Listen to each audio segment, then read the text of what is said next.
High-flying American nabbed by police days before 3 million Thailand baht swindle complaint was due to lapse.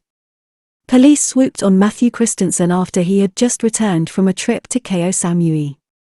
The American is understood to be well known in Bangkok business and diplomatic circles and presents himself as an international commercial and technology expert, particularly in the regional energy sector. An American was arrested by economic crime suppression police officers on Friday after an arrest warrant was issued for him last November for operating an illegal investment scheme that led to the loss of over 3 million Thailand bahts in funds mostly held by foreigners living in Thailand, up until 2014. It is understood that 37-year-old Matthew Christensen has, since then, continued to live in Bangkok, where he pursues a high-flying lifestyle, holding himself out as an expert on international business and an investment expert, as well as an activist for the education of the underprivileged. The Economic Crime Suppression Division (ECD) Chief, Police Major General Carla Boonkong confirmed, on Friday, that the statute of limitations on the case was just about to expire. Police officers from the Economic Crime Suppression Division (ECD) arrested 37-year-old Matthew Christensen on Friday at a hotel in the Nana area of Bangkok on foot of a warrant issued last November relating to the illegal operation of an investment fund, the subject of a complaint by the Security Exchange Commission in April 2014, and which saw investors lose well over 3 million Thailand bahts. Insert, a Malaysian passport in the name of Tay Cheng Huat or Mr. James, also linked to the racket, supplied by one of those who were duped. The Royal Thai Police, on Friday, arrested a 37-year-old American man on foot of a warrant issued by the Bangkok South Criminal Court in November, which related to a case filed in respect of an investment business that was the subject of a criminal complaint to the Economic Crime Suppression Division (ECD) by the Security Exchange Commission under the 1992 Securities and Exchange Act. It is understood that Mr. Matthew Christensen, who currently holds himself out as an in-house project manager of a highly reputable Bangkok firm of legal practitioners, was involved in what appears to have been a scam investment operation run in Thailand, Malaysia, Hong Kong, and China from 2012 to 2014. How one duped investor described swindle, a high-yield investment program that never even existed. One duped investor described the scheme as a high-yield investment program that has never even existed after his financial return dried up in 2012. The company at the center of the investment scheme, swindle, with various aliases and subsidiary identities, was named in the original complaint made to police by the Financial Exchange and Assets Regulatory Agency in April 2014. On Friday, Police Major General Carla Boonkong said that the statute of limitations on the case was due to expire on the charge within a week, prompting Friday's police operation and the arrest of the U.S. national, who was identified by investors after they lost well over 3 million Thailand bahts in the scheme, as the fund manager in Thailand for swindle. Police identified the American holidaying on Ko Samui, let him return to Bangkok before the arrest.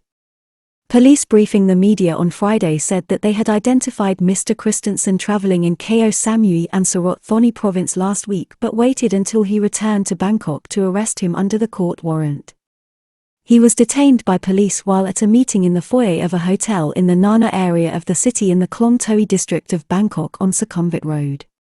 He faces a charge under Section 289 of the 1992 Act, of operating an investment concern without a license. Section 90 of the law specifies that any firm accepting investment in Thailand must be a legally registered private or public company and must obtain a license from the Minister of Finance on the advice of the Security Exchange Commission. Faces 2 to 5 years in prison under a limited charge of illegally operating an investment scheme.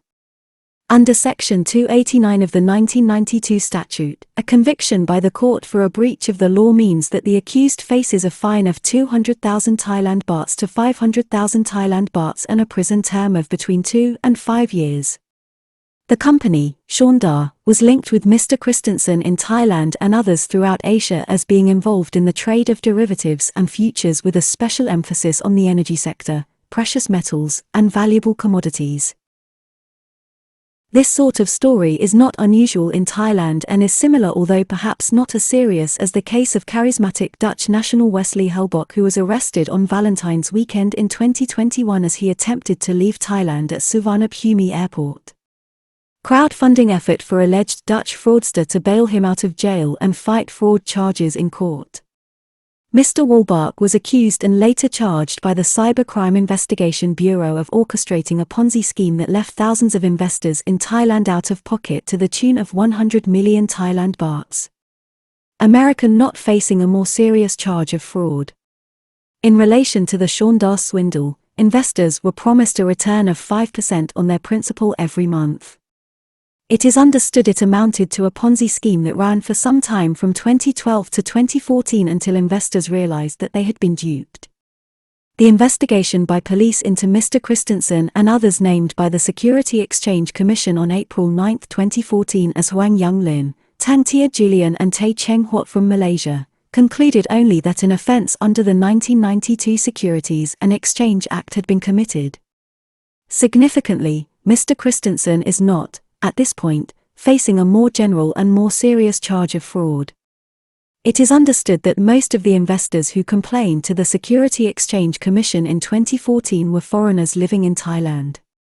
Others named in the 2014 complaint including a Malaysian man known to have promoted the fund.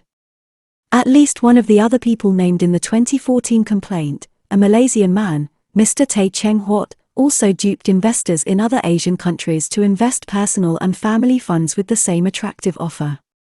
One duped investor said he had been recommended to the scheme by a friend and was paid 5% of his principal for 6 months before the money dried up in 2012. He was told initially that it was a temporary problem to do with the company merging with a larger concern but then received no further assurances or payments. Christensen to investors, hackers cleaned out the fund. In the case of Mr. Christensen, who is understood to have been the principal operator for the company in Thailand, as far as Thai authorities were concerned, he told investors looking for their financial returns that the company's computer system had suffered a catastrophic hacker attack leading to all investment funds being wiped out. The complaint filed by the Security Exchange Commission with the police in April 2014 was lodged by Assistant Secretary Supan Poshiananda. It followed an investigation by the agency into the complaints it had received from victims of the collapse of the scheme. The company names and identities used by those behind the bogus investment concern were identified in a warning urging the public and further victims to come forward, as Shaundar Inc. Shaundar Limited, Shaundar Incorporated. Limited, Shaundar, Asia, Limited, Shaundar Europe and Seendafs. It is understood that those operating the scheme also used the name of reputable financial investment companies operating in Bangkok and Asia which we have not named. Known in Bangkok business and diplomatic circles. Mr. Christensen, in the meantime, since 2014, claims to have worked with a state-sponsored international regional development bank on electrification schemes relating to Myanmar from 2014 to 2016 while thereafter claiming to have co-founded a reputable teaching academy for underprivileged children in the capital which does exist, while also working since 2017, with an international legal practice in Bangkok which also exists. He is also known within the foreign business community in Bangkok and diplomatic circles.